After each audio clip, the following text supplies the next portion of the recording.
Alright, what's going on everyone? I know I've been pretty inconsistent uploading. I've been a little distracted, so to speak, but moving forward, I want to at least make sure I get one video out for you guys a week, preferably more, but bare minimum, I want to do one a week for you guys. So, this time around, I want to talk about something I've given a lot of thought to over my reading of Jujutsu Kaisen, and that's going to be how Sukuna intends to use Megami to pretty much become the strongest thing in this verse, if he's not already, but that's a debate for a different video.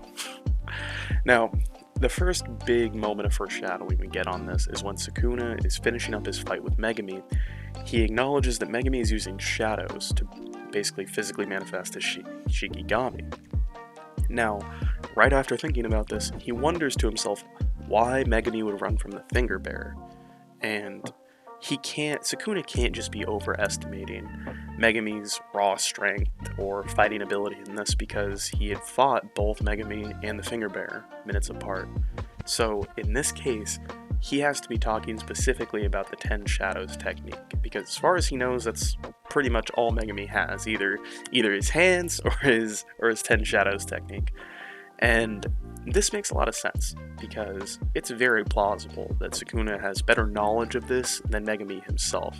One, because Sukuna's been around for thousands of years, and supposedly the best sorcerers of the prime sorcery age were trying to take down Sukuna and failed. So it's more likely than not that he's run into the 10 Shadows users before, right? On top of that, Megami himself, it's not implausible that he actually doesn't have a great knowledge of the Zenin family or the more nuanced abilities of the 10 Shadows techniques. This is because Megami himself doesn't want to be part of the Zenin clan. But on top of that, Toji and Gojo both don't want him to be as well. He's more or less grown up as a Fushiguro / Gojo family member more than anything.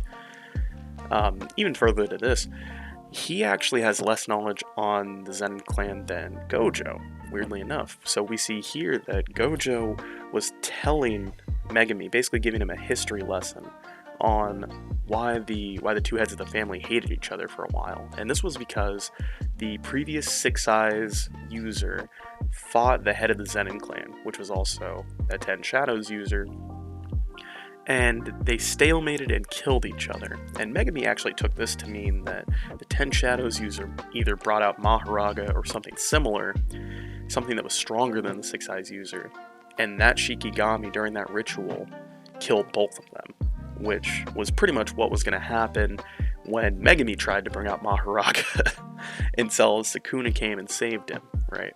And then, of course, Sukuna destroys this thing, absolutely kills it, which, again, I'm not going to say where that puts him scaling-wise, that's for a different video, but we'll come back to that.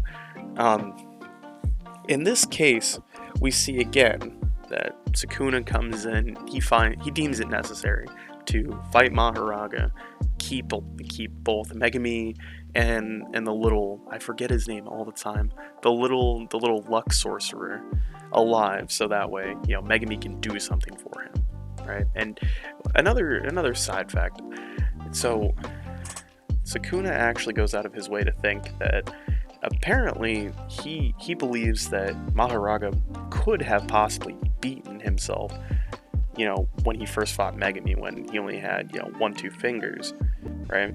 And in this case, we see that he's just destroying Maharaga, right?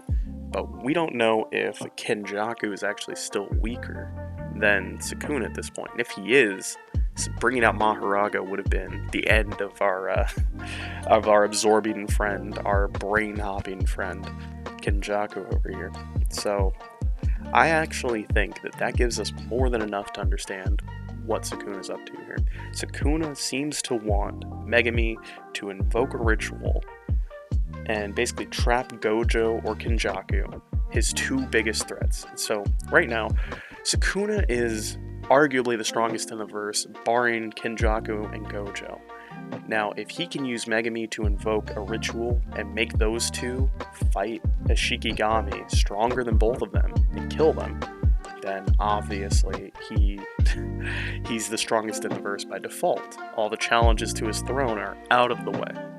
So, all that being said, guys, those are my thoughts on it. Let me know yours, but, you know, be safe, take it easy.